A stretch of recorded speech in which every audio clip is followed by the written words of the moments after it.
Am I the a-hole for thinking about divorce? Plus updates. Original post. I, 34 female, have been with Ken, 37 male, since I was 16.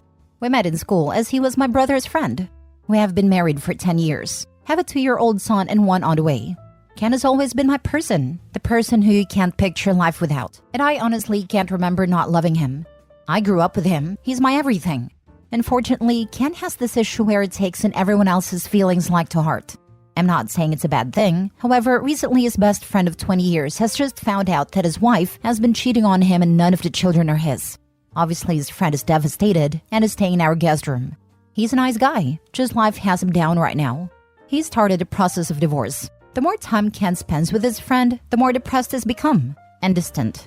Our mornings used to start where I would wake up at 6 a.m. with our son, make breakfast. Then about 8 a.m. I could wake Ken up with a coffee and some breakfast before going to drop little one off at nursery and go to work.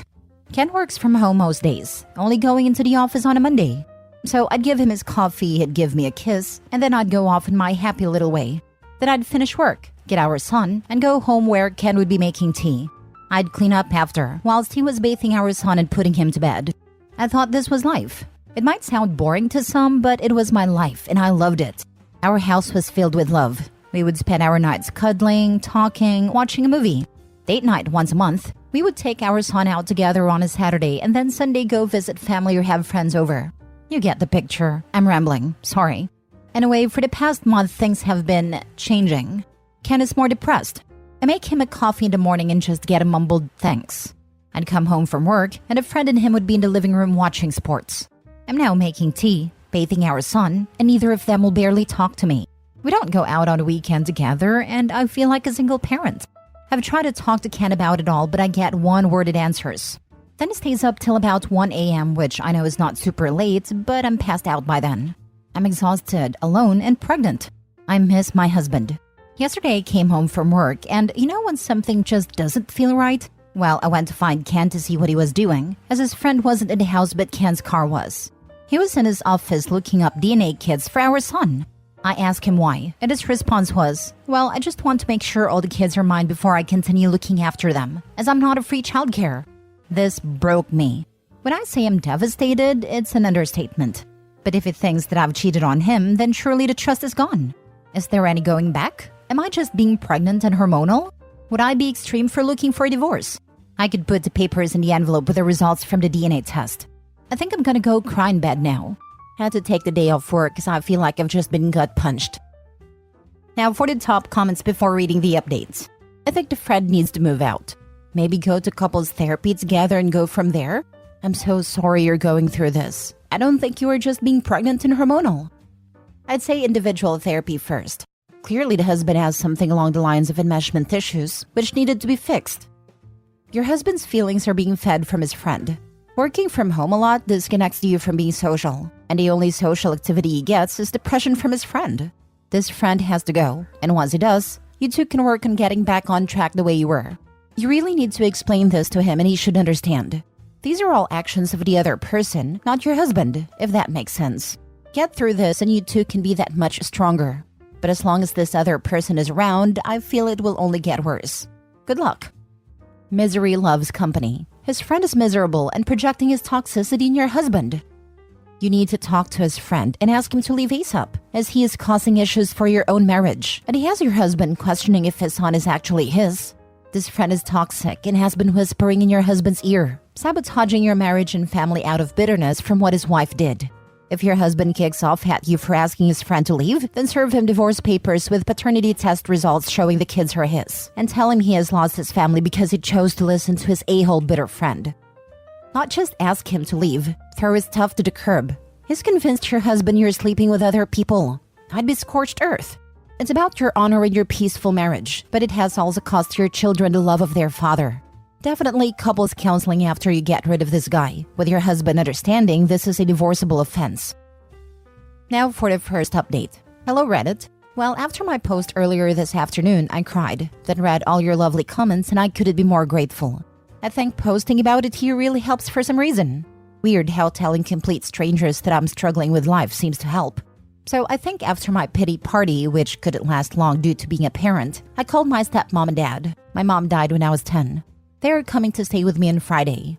Crying on the phone helped, although I'm not really sure they could truly understand a word of what I was saying. I've spoken to Ken, well, more like spoke at Ken, telling him that his friend has till Thursday to leave. I'm not a monster and can't just tell him to leave at a drop of a hat. I've also told Ken he needs to leave too. Whilst, yes, I could go to my dad's house, I don't want to disrupt my little one more than needed, and all the things for my babies here too. Especially as I'm 8 months along, it just seems stupid for me to be the one to leave. I've made it a point of not pointing out it's my house either. I'm trying to be common sensible. I'm not 100% sure Ken listened, but I did message his sister, who is a force to be reckoned with, and she said she'll make sure he's gone by Thursday night. Things I've told Ken I want is yes, he can have the DNA test, but I will be damned if I don't want to do it. He can also have one for the baby, as I have nothing to hide. I know that some people have questioned why I'm so against it.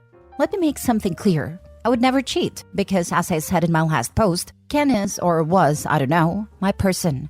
He's the only man I've ever been with, so that isn't any concern of mine. I'm just hurt that he wants one, because clearly he doesn't trust me. So things I want him to have the DNA tests, mainly so I can make him eat the results. Not literally, I'm just venting. I'm also going to suggest couples therapy.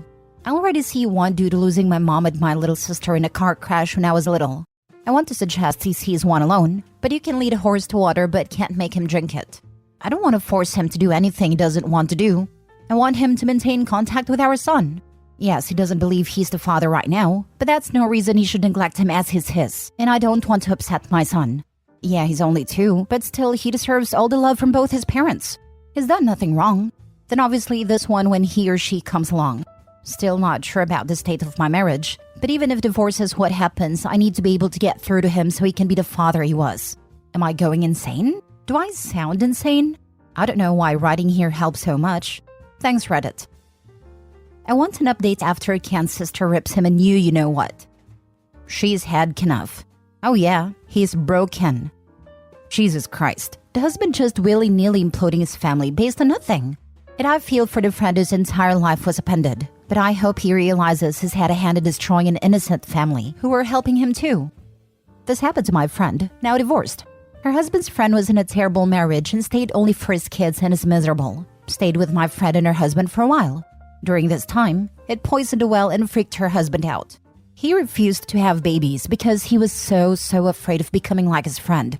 Then everything was, my friend this, my friend says this, and he up and packed and left her and was like, I don't know if I can do this. No problems at all, planning to have kids, been together for a long time. Just was with his friend, and didn't want to be in a situation even though they have been planning for a family, and were always happy until that guy came around. Super sad. Your friend dodged a bullet. Scratch that, she dodged a missile. A well-forged piece of metal doesn't snap the first time it's tested. The man wasn't trustworthy and unable to give trust. Why would your friend want to stay married to and have children with someone flaky like that?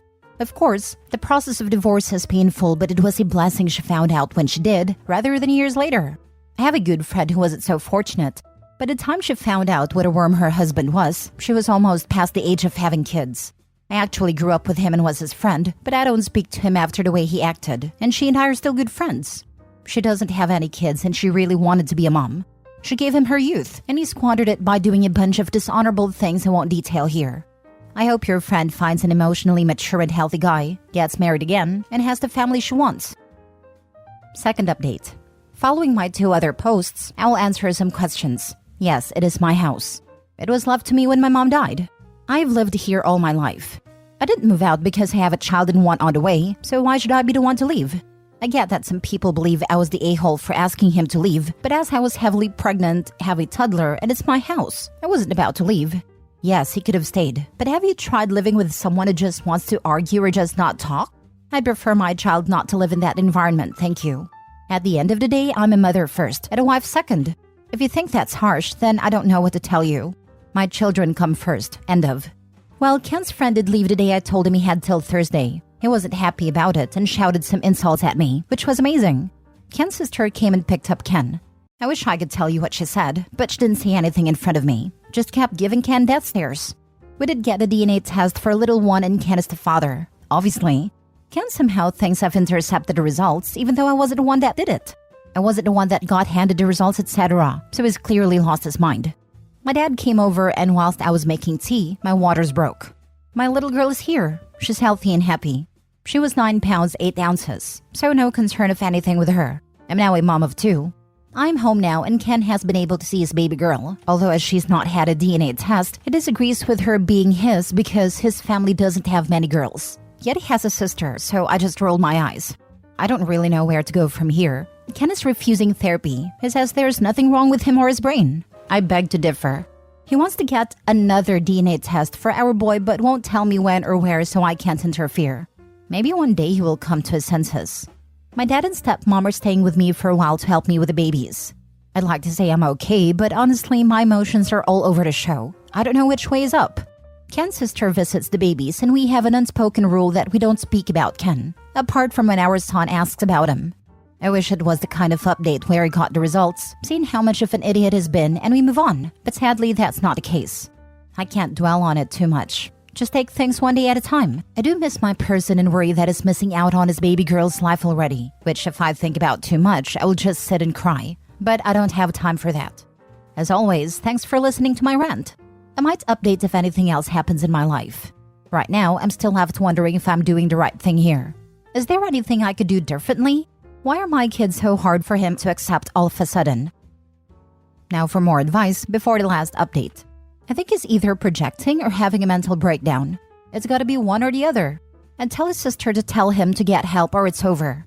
And make it clear that if he doesn't go to therapy/counseling or whatever, that a divorce is imminent. I'm leaning towards it being a total mental breakdown and his friend egged it on. I can't imagine what would cause such a sudden switch in personality otherwise. I think he is now in denial because he wants to not be the father. Otherwise, he screwed up his whole life for nothing. And that would be more dangerous to him than being depressed because his wife cheated, but at least be validated. But also, is it possible to have DNA results in 4 days? Yes, if you're just wanting at-home DNA testing and it isn't for a court case, etc., private companies can do it in 3 to 5 days. Most likely he's projecting. Every thief thinks that others are of his condition. Another thing, if he uses the thing about girls, attack with it. The next time he says that there are no girls in his family or many girls, tell him that in that case, his mother cheated on his father, or he thinks that his sister was brought by the stork. Do whatever is necessary legally to ensure daddy's supporting the kids financially. Do not let him off the hook. Now for the last update. Hello again, Reddit. Things have been bizarre, but now I have closure. I know what's happened to my marriage. I know what scum Ken really is. He's not my person and never truly was. So now I just want to divorce him, cut my losses, and move on with my life. I'm still at home with my babies settling into motherhood. My dad and stepmom are still here, but they will be leaving soon once I'm more emotionally stable. To say I'm okay would be a lie, but now I know what I need to do. I have some sort of closure with Ken. I know what happened with him, and I know that is not my fault. Turns out Ken was having an affair and has a baby on the way. Even typing that makes me want to throw up. I found this out when a visibly pregnant lady just knocked on my door and asked me when I would be leaving the house as it's Ken's house. When I say this confused the crap out of me, I mean it. I talked to this woman for a while to try to work out what she was talking about. It turns out that she's Ken's side piece. Well, technically in her head, she's his fiancé. A month ago, Ken got down on one knee and proposed her in my freaking kitchen. Classy, right? So they have been seeing each other for a while. She's having his baby. She believes I'm the ex-wife who Ken is letting stay in his house till I get on my feet. We apparently broke up a few years ago, and none of my kids are Ken's. When I go to work in the mornings, Ken goes to her house and works from there. They were waiting for marriage to move in together. How are you trying to marry someone when you are already married? Freaking weirdo. I asked for proof of all this. She has pictures of them together. Apparently, she has a OnlyFans account that they make content together. Vomit. I told her we are still married and explained everything to her. I'm not sure what she's going to do, but hey, not my circus, not my monkey. Now I want a divorce. Is it true that once you talk to a solicitor about divorce, they can't represent the person you divorce? I want to go around our town and meet with as many solicitors as possible as the first hour is free, so that he has a very hard time getting representation? Is that too petty? The house is in my name only and is protected, so there is no way he can take it. I have all my money, and we do have a joint account, but that's just what we put our share of household bills in. I haven't spoken directly with Ken. His family have completely cut him off and has been kicked out of his sister's house. All those people that was concerned about him having tumor or something wrong with his brain, I really don't think that's the case. I think his actions just caught up to him as his lies were going to come out once his baby was born. I think that's what happened. He got backed into a corner and tried to fight his way out. Through divorce process, I will get the court to do DNA testing so he has proof for both, even if it chooses to not believe it. I'm mentally exhausted from all of this and sat wondering how I didn't notice. Might have to go for an eye test. But honestly, would I be so wrong for just making his life as difficult as possible to get legal advice? Or is that too far? I want him to suffer. Everyone knows that family law judges love it when you deliberately complicate the process out of spite for your soon-to-be ex. It's basically their favorite thing. It's also just a bad idea, even if you don't take that into account. But yes, this is an easy way to tick off a judge. OP wants to be divorced at this point. Make it so that ex can't find representation in the area just makes the divorce take longer and cost more money. It may make sense as a strategy to block your ex from one or two particular attorneys/firms, though I won't comment on the ethics or morality of doing that, but it doesn't make any sense to try and block them from everyone. This is like the 10th story where the affair partner shows up to take the house that isn't even the cheaters to begin with. I used to own a house that I let my friends, or friends of friends, rent rooms from me while I also lived there. Some stayed for a year, some only months. Multiple people would lie to whoever they were dating at a time and tell them they owned a place. Blew my mind when it happened the first time. By the third and fourth time, I wasn't even fazed by it.